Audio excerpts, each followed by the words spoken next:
Hi, it's Terrie Carr, and thanks for checking out this week's Box of Rock and part 2 of my exclusive interview with the Cult's Ian Astbury. In part 2, Ian talks about the band's latest release, Hidden City, hitting the road with old friends Guns N' Roses, and the band's diverse fan base.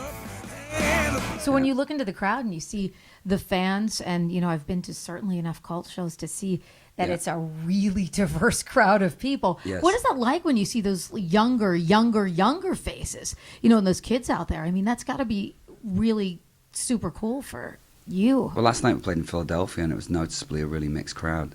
Yeah. And in terms of ages and, just like if you're going to profile a crowd, it's really mixed. Yeah. I've noticed that at a lot of, the recent racially shows. mixed, culturally mixed, Yeah. Gender mixed. It was just, and then all the different tribal elements. You see people that are obviously fans of rock and roll. You see fans of hip hop, fans of, alternative rock. And so it's like, but that's very typically a cult audience. It's like, it's an outsider audience. Yeah. I mean, I guess think it's people who gravitate toward this band because we're very inclusive. I mean, our doors are pretty much open. We're not so like, we're only gonna. There's only certain you can only come through a door if you got black leather jacket on and ripped denim jeans. But like right now, like that's kind of like the dress for a lot of hip hop artists. They're all running around in black leather jackets and hip hop jeans. So, I mean, everyone's welcome at our show, and it's a trip to see.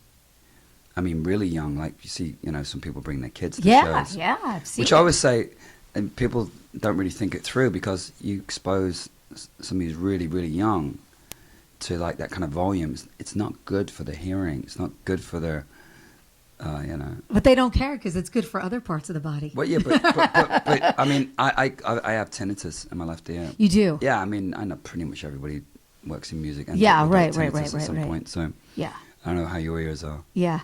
But, I will say I never used to do plugs. Now I plug a little bit because I realize I sort of kind of have to a little bit. I wear in-ear monitors, which helps cut Yeah. out a lot of the external frequency. But when Yeah. I was definitely, younger, I used to like stick my head in guitar cabinets. I don't know why.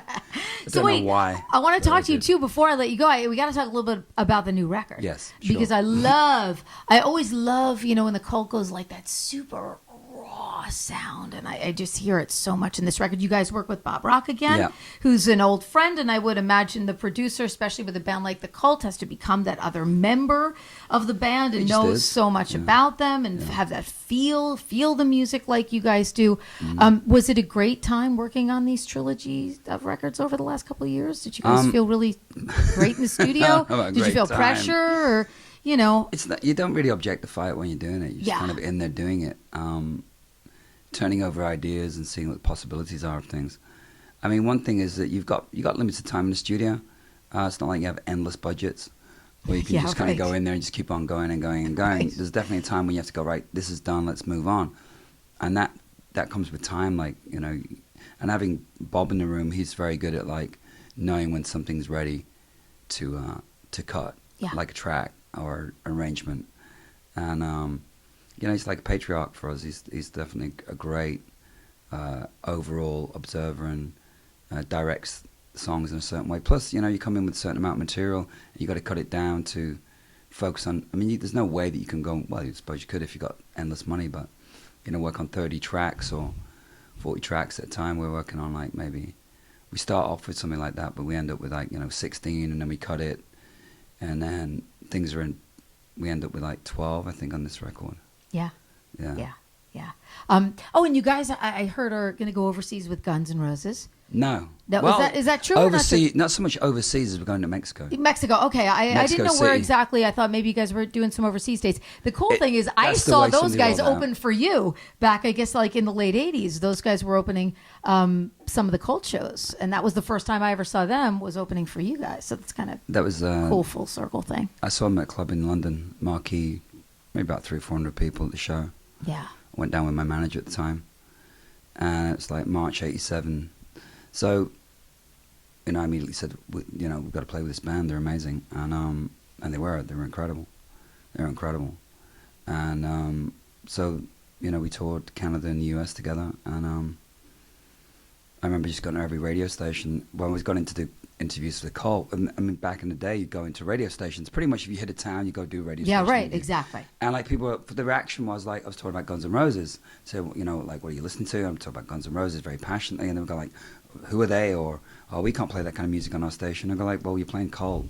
Why can't? Because we were going to like a lot of alternative stations, and at the time, everyone was kind of like really pushing against them, and obviously they, you know, MTV picked it up and it went through the roof. But it's really we all at the time we're all relatively the same age and relatively about the same amount of time. I think we'd had a few more records out than they did. You know, by they'd done Appetite, we'd already had like 3 albums. Yeah, right, sure. So we've been touring the US like three years. So we were kind of like, you know, we had a little bit more under our belts in terms of experience on the road and stuff. But as I remember, we were getting into a little bit more trouble than they were at the time. Yeah, I remember going to it was like in New York City, I think it was like the Cat Club or something, and you guys were playing together, and I thought, oh my God, it was like one of those moments in rock and roll time. It was so incredible. You guys were the headliners, they were the openers, and I was just there like, I think we played, I'm not sure where we played in New York. It was amazing. I mean, you know, it's like, it's interesting because like now people are talking about GNR and now they're coming and speaking to us about it. But with GNR right now, it's, you know, obviously a hot topic of conversation, and will they do it, won't they do it, etc., etc. I mean, I wish them every success, and I hope that, you know, that it's great for an audience who never got to see them, and, you know, hope it works out for them. So we'll be joining them in about 2 weeks. Awesome. Yeah. This has been great. I mean, this has been fantastic, just hanging out and chatting with you. New record is just fantastic. It is a cult record, you know, amped up and on 10. And Ian, I thank you so much for taking some time and chatting with me. Thank you. Pleasure. For me as a fan, this has been amazing. So really, it's been Absolutely wonderful. Thank you so much. Thank you so much. I got to grab a hug. When am I going to get another chance at the hug?